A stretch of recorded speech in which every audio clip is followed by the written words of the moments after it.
Hey y'all, welcome to Bushcraft Wednesday. I'm Gray Madden from Self-Reliance Publishing, and today we're going to talk about starting fires with magnifying glasses and fresnel lenses. Now, I'm fond of this method of starting fires if the conditions are right, because it's not an expendable resource. If you're using a ferro rod, a lighter, matches, just about any other method of lighting a fire, you're using up a resource every time you use it. That's not the case with magnifying glass. So if the conditions are right and I'm in a long-term wilderness living situation, this is going to be the method that I use. And I'll save the ferro rod, the lighter and whatnot for when it's cloudy, or this is otherwise not practical. So let's go ahead and get started. The key to starting any fire is preparation. That goes no matter what kind of fire you're using, but it's especially true when you're using a primitive method of starting it, like a bow drill fire, flint and steel, or if you're using, in this case, Fresnel lens. So I've got my fire lay ready to go. I got my fuel ready to go in front of me, my bird's nest made, and I've got some char cloth here. And what I'm going to do is get the ember going on the char cloth to start with, and then once that's formed, then I will get the bird's nest going and put it under my fire lay. So that's sort of the order of operations here. So let's see if we can get it started.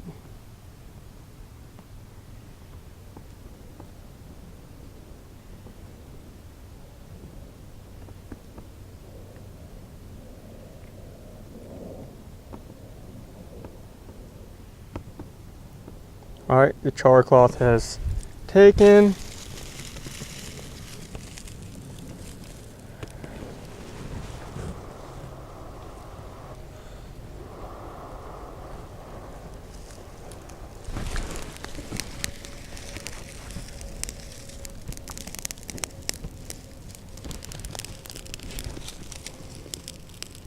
Most of my wood's wet because there's been a lot of rain here in North Carolina, so we'll see how well this catches.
Okay, so now that we have a self-sustaining fire going here, I figured I'd talk a little bit more about using magnifying glasses and Fresnel lenses as an ignition source.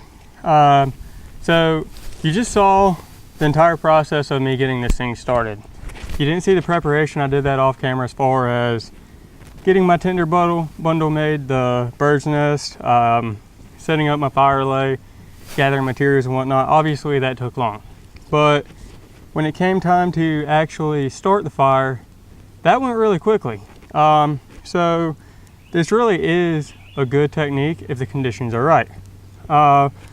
Some things to keep in mind are when you're deciding on a magnifying glass to put in your kit for this purpose, a 5 power, if you're using a small lens, is ideal. 5 power or higher.